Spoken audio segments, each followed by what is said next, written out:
তো এরকম কেউ যদি আমার দায়িত্ব নিতে চান তাহলে নিতে পারেন, যদি কেউ দায়িত্ব নেয় তাহলে। বাবা নাই তো কেউ নাই, একটা ঘরের মধ্যে সারাদিন মাছ দূর করে ফেলা খাওয়া দিত না ওরকম ঠিক মতো। আসসালামু আলাইকুম সুপ্রিয় দর্শক, শুরু করছি আমাদের আজকের জীবনের গল্প। আমাদের সাথে রয়েছেন মিনারা আপা। মিনারা আপা এসেছেন কোথা থেকে? দিনাজপুর থেকে। দিনাজপুর কোথায়? অ্যাড্রেস ঠিকানাটি বলবেন। দিনাজপুর বিরল থানা। বিরল থেকে এসেছেন। গ্রাম আদর্শপাড়া। আপনার বাবার নাম? আমার বাবার নাম হচ্ছে মোতালেব। তো আপনার জীবনের গল্পটি আপনি কোথা থেকে শুরু করতে চাচ্ছেন? এই মনে করেন ছোট থেকেই শুরু করতে চাচ্ছি। প্লিজ শুরু করুন। ছোট থেকে অনেক কষ্টতে মানুষ হয়েছে। আমার বয়স যখন মনে করেন 12 বছর, তখন আমার বাবা চলে গেছে। আমার মার সাথে পারিবারিক একটু ঝগড়ার মাধ্যমে আমার বাবা চলে গেছে আমাদের ছেড়ে। আমরা হচ্ছে 2টা বোন, আমি বড়, আমার বোনটা ছোট। তো আমার বাবা চলে গেছে, আমার মাটা একটু অসুস্থ ছিল। তারপর আমার মা মনে করেন মানুষের বাসায় কাজকর্ম করে আমাদের 2টা বোনকে খাওয়ায় পড়ায়। তো মনে করেন বাবা তো নাই, একটা মহিলা মানুষ আর কতটুকু পারবে, 3টা পেট চালাইতে তো আর পারতেছে না। তারপর আমার মা এইভাবে চালাইতে চালাইতে মনে করেন আমার বয়স যখনকার 16 বছর হইলো, তখনকার আমার মাটা একটু অসুস্থ হয়েছিল। বাসাবাড়ির কাজ করতে করতে সিঁড়ি থেকে পড়ে যায়, কোমরে ব্যথা পেয়েছে, হাঁটুতে ব্যথা পেয়েছে। তারপরে থেকে আমার মা বেশি একটা কাজকর্ম করতে পারে না। তখন থেকে আমার মা কী করে, পেট চালাইতে তো হবে, কেউ তো আর খাওয়াবে না, আত্মীয় স্বজন ওইরকম দেখে না। তো আমার মা তখনকার গ্রামে গ্রামে যায়, সাহায্য সহযোগিতা চায়। ওইভাবেই টুকিটাকি সংসারটা চলতো। আমি একটু টুকিটাকি কাজ করতাম, দর্জির কাজ করতাম। তো মনে করেন এইভাবে মনে করেন আমার 16 বছর যখন হয়েছে তখন আমাকে বিয়ে দিছে। তো বিয়ে যখন দিছে, বিয়ে যৌতুক ছিল, যৌতুক ছাড়া আমাদের এখানে বিয়ে শাদী হয় না। তো 1,20,000 টাকা যৌতুকের কথা ছিল। আমার মার ওরকম অর্থ সম্পদ ছিল না, শুধু 20,000 টাকা জমা ছিল ক্যাশ। ওই 20,000 টাকা দিছিল জমা, আর 1 লাখ টাকা যেটা ওইটা ছিল হচ্ছে 3 মাসের জন্য বাকি নিছিল।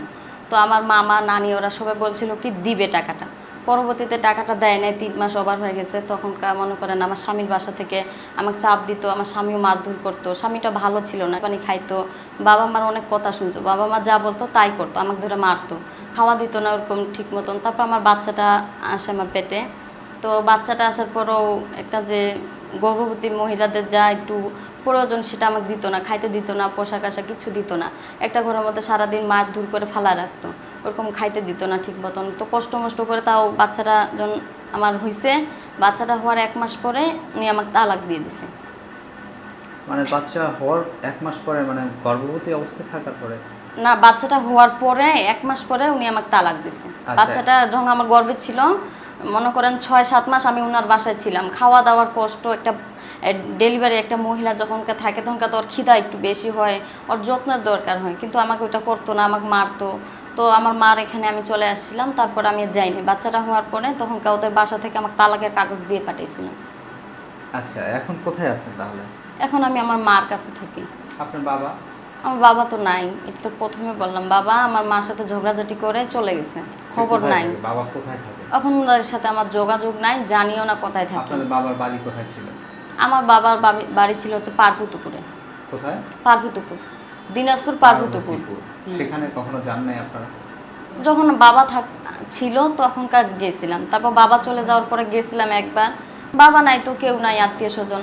তো আমার দাদিও তো আমার চাচাদের এখানে খায়, আমার দাদিও কিছু করতে পারে না। চাচাদের এখানে গেলে তখনকার যে সেই বলে বাবা নাই কেন আসিস, এটা সেটা এভাবে বলে, এটার জন্য আর যাই না।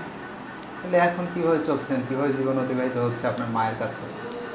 এখন আমার মা মনে করেন আমার মা তো গ্রামে গ্রামে যায়, সাহায্য সহযোগিতা চায়, ওটা দিয়ে মা চলে। আর আমি একটা বাসা বাড়িতে কাজ করি, কারণ আমি এখন একা না, আমার একটা বাচ্চাও আছে। বাচ্চাটা খাওয়াইতে হবে, পড়াইতে হবে। আমার বাচ্চাটা কয়েকটা দিন পরে আমি মাদ্রাসায় দিব। তো এটার জন্য আমার বাচ্চাটা এখন বড় হইতেছে, ওর খরচাপাতি আছে। আমি একটা বাসা বাড়িতে কাজ করতেছি এখন বর্তমানে। তো বাসা বাড়িতে কাজ করে যে টাকা পাচ্ছেন তাতে চলতে পারছেন না? না, চলতেছে না, ঘর ভাড়া দিতে আমার চলে যাচ্ছে। বাচ্চাটা নিয়ে অনেক কষ্ট করতেছি। বাচ্চারা যখনকার কাজে নিয়ে যায়, কাজের মানুষগুলা যখনকার ওদের বাসার ফ্যামিলি মানুষগুলা বাচ্চা তো ছোট বাচ্চা, ওরা তো একটু দুষ্টামি করবে, ফাইজলামি করবে, খেলাধুলা করবে, এটা ওরা সহ্য করে না। বাচ্চারা কয়েকবার ধরে মারে, আমি তো মা, এগুলো তো সহ্য করতে পারি না। আমার বাচ্চারা যখনকার মারে আমার অনেক কষ্ট লাগে। তো এখন তাহলে কি করতে চাচ্ছেন আপনি? কি চাচ্ছেন, কিভাবে জীবন অতিবাহিত করবেন? এখন চাচ্ছি কেউ যদি আমার দায়িত্ব নেয়, আমার বাচ্চাটার সঙ্গে যদি কেউ দায়িত্ব নেয় তাহলে আর কি আমার বাচ্চাটার জন্য ভালো হইতো, আমার জন্য ভালো হইতো। আমার বাচ্চাটাকে এভাবে মানুষের হাতে মাইর খাইতে হইতো না, আমার বাচ্চাটাকে আমি ভালো মতন খাওয়াইতে পারতাম, পড়াইতে পারতাম। আপনাদের পরিবারে বা আপনাদের আত্মীয় স্বজনদের মধ্যে এমন কি কেউ নেই যে কিনা আপনাকে একটু সাহায্য সহযোগিতা করতে পারে? কেউ নাই এরকম। আমার তো চাচা ফুপু ওরা থাকতেও নাই, মামা খালা ওরা থাকতে নাই। আমার মামা খালা এরা হচ্ছে সৎ, আমার মা একাই। আর যারা আছে তারা সবাই সৎ, কেউ আমাদের দেখে না। আমার নানি বলেন দাদি বলেন কেউ আমাদের দেখে না। আমাদেরটা আমাদের নিজেও চলতে হইতেছে। তো ইন দ্য ফিউচারে তাহলে কিভাবে কি করবেন, কিভাবে জীবন অতিবাহিত করবেন? আর চলতে পারতেছি না, বাচ্চাটাকে নিয়ে কষ্ট করতেছি। খাওয়া দাওয়া তো ঠিক মতন দিতেও পারি না বাচ্চাটাকে, আমি নিজেও খাইতে পারি না। তো আমাদের এখানে তো একটা কারণে আসছেন, একটা উদ্দেশ্য নিয়ে আসছেন, তাই না? জি। সেই উদ্দেশ্যটা কি আপনার আসলে? এই যে আপনি জীবনের গল্পটা আসলে 10 মিনিট 20 মিনিট সময়ে জীবনের গল্প বলতে কিছুই বলা যায় না, বুঝছেন? একটা জাস্ট মানুষকে একটা ধারণা দেওয়া, মনের কষ্ট, মনের আকুতি বা মনের যে আশা সেটা ব্যক্ত করা। সেটা আপনি আর কি ব্যক্ত করতে চাচ্ছেন? এখন আমার বললাম তো জীবনে তো ওই যে বললেন আপনি না যে জীবনের গল্প তো আর 10-20 মিনিটে বলা যায় না, বলতে গেলে অনেক সময় লাগবে। তো আমি এখানে আসছি বেশি করেই যে শুনছি এখানে নাকি অনেক ভাইয়েরা দায়িত্ব সহযোগিতা দেয়, দায়িত্ব নেয়। তো এরকম কেউ যদি আমার দায়িত্ব নিতে চান তাহলে নিতে পারেন আমার বাচ্চাটা সহ। কিন্তু শুধু দায়িত্ব নিলেই কি হবে? যদি সেটি না নেয় তারপরে তো আপনাকে বেঁচে থাকতে হবে, তাই না? হ্যাঁ, তো বেঁচে সে থাকতে বাঁচতে হবে। হলে আসলে কি করা উচিত, সেই রকম চিন্তা কি কিছু করেছেন কখনো? ওইভাবে চিন্তা ভাবনা ছিল, মনে করেন আমি তো দর্জির কাজ জানি, হাতেরও কাজ জানি। তো আমার যদি হয় ওরকম সামর্থ্য হয় তাহলে আমি দর্জির কাজ করব। ওইভাবে হাতের কাজও জানি, নকশা এমব্রয়ডারি যেটা বলে ওগুলাও জানি, ওগুলাও করতে আচ্ছা, পারি। এখন কিন্তু আধুনিক যুগে দেখা যাচ্ছে কি অনেকে কিন্তু গার্মেন্টস ফ্যাক্টরিতেও অনেক কাজ করছে। তো সেই রকম কোনো চিন্তা ভাবনা কোনো কিছু ভাবেন কি না? ওগুলো ভাবি না। গার্মেন্টস তো মনে করেন ওগুলো 12-13 ঘন্টা করে ডিউটি করার লাগে। আর আমার তো ছোট বাচ্চা, ওকে নিয়ে আমি পারি না। আমার মা তো নিজের যত্নটা নিতে পারে না ঠিক মতো। আমার বাচ্চাটা কীভাবে দেখবে, কে দেখবে আমার বাচ্চাটা? ছোট একটা বাচ্চা, কোথায় যাবে? তাহলে আপনার একমাত্র পথ কি?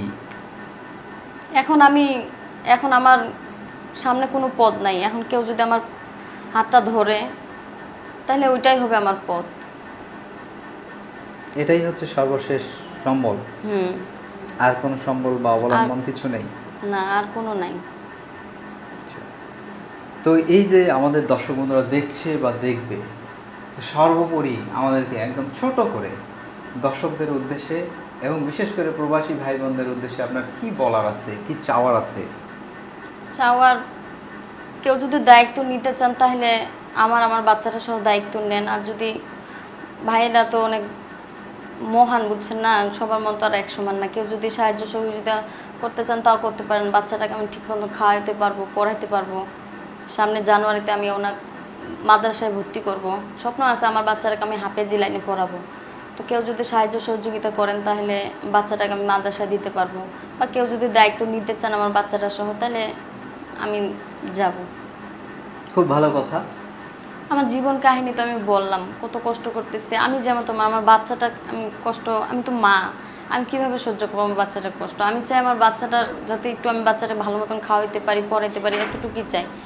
কেউ যদি আমার দায়িত্ব নেয়, এটা অন্তত আমার বাচ্চাটার পাশে যদি বাবা হিসাবে কেউ দাঁড়া হয় তাহলে আমার বাচ্চাটাকে কষ্টটা করতে হবে না। এটাই আমার চাওয়া আর কি। শুনলাম আপনার চাওয়ার কথা, আমরাও চাইবো যে আপনার চাওয়াটা যেন খুব তাড়াতাড়ি আল্লাহ পূরণ করে দেয়। আর মালিকের কাছে চাইতে পারলে আসলে মালিক পূরণ করে দেয়, আমরা সেটাও আশা করি। মালিকের কাছে তো চাই, মালিক তো বলছে তুমি চাও আমি তো দিব। মানুষ তো উসিলা, তাই না? মানুষকে উসিলা হতে হবে। আমি তো আল্লাহর কাছে চাই। তো আপনাকে যদি কেউ হেল্প করতে চায়, আপনার হাত ধরতে চায় বা আপনার জীবন সঙ্গী হতে চায় বা আবার আপনার গার্ডিয়ান হয়ে দাঁড়াতে চায়, সেক্ষেত্রে তো আপনাকে খুঁজে পেতে হবে, তাই না? জি। আপনাকে খুঁজে পাবে কি করে? আমার ফোন নাম্বার আছে, ফোনের মাধ্যমে। এছাড়া ঠিকানাতে আসলেও পাবে? হ্যাঁ, ঠিকানা তো আসলে পাবে। একটু বলবেন? ফোন নাম্বার বলবো, জি। 01306773664। আপনার নামটি যদি আরেকবার বলতেন? আমার নাম মিনারা। মিনারা আপা, ভালো থাকবেন। তবে যাওয়ার আগে আপনার নাম্বারটি আরেকবার বলে দেন। 01306773664। শুভকামনা রইল আপনাদের। আসসালামু আলাইকুম।